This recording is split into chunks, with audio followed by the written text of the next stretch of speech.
Everyone, it's Courtney from the Colorado Wolf and Wildlife Center, and today we're answering the most popular question from last week's wolf vlog. And the question was, do wolves mourn when they lose someone in their pack? And yes, they definitely do. So the wolf pack structure is the most common, there you go, Coda, the most common to the human pack structure. And of course, when we lose our mate, our siblings, or any of our loved ones, we go through a depression and a mourning period. That's exactly what you're going to see in wolves. So here is Coda. We met Coda a couple weeks ago in our last wolf vlog about the War on Wolves Act. Now what you see in Coda is that she is actually mourning a loss. So Coda not only lost one wolf last year, she lost two. So her original mate was Wakanda.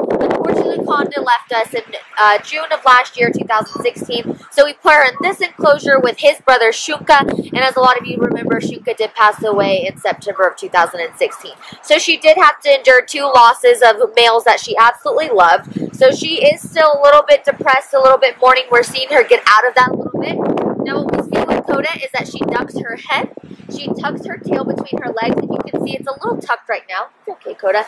This is showing signs of her still mourning that loss, so she's still extremely lonely.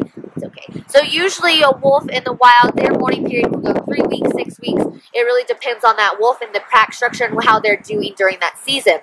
Now, Coda here, of course, we don't just introduce two new wolves randomly. We have to think it out. We're thinking of getting her a mate very soon, but she's gone almost 6 months or more without a mate, so you're seeing her mourning and her depression go a little bit longer.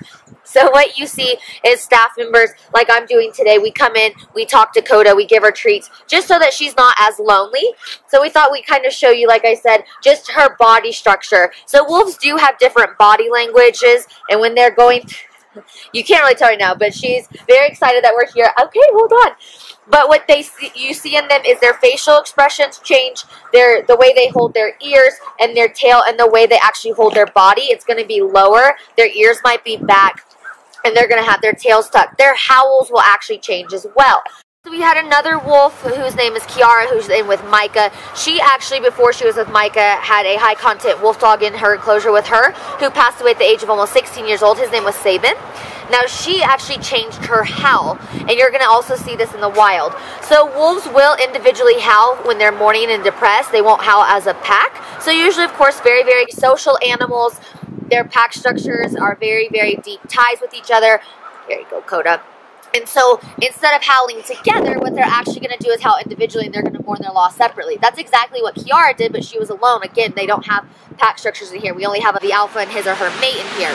So what happened is she changed her howl, and it went lower and longer. And all the other wolves here actually did not howl back. And that was their way of saying, we respect your time of loss. So even though each enclosure we have at the Colorado Wolf and Wildlife Center is a separate pack, what you actually see is at that point, they actually all acted like a pack. Now in here, when Shunka passed away, every single wolf here actually howled goodbye to him, and they did feel that loss. Shunka was one of the originals. He had been here the longest, and so all of them did have a tie to Shunka. In the wild, there are some instances where a wolf will die. Say one of the wolves in a documentary called Living with Wolves, she actually was the Omega wolf. She got killed by a cougar, and they actually avoided that area where she got killed. And when they did come across it, they'd pin their ears back, tuck their tails, and cower because they were showing a sign of their depression. They realized what had happened there. You also had a wolf pack in Canada when they lost one of their females.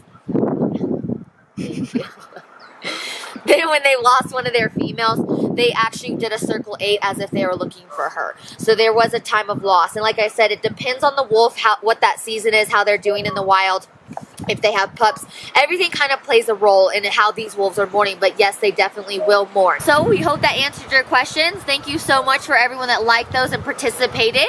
We'll do this, like I said, once a month. So there's your February viewer's choice. We'll do another one in March. But again, this is Coda and Courtney from the Colorado Wolf and Wildlife Center. You want to say bye, Coda? And we'll see you next week.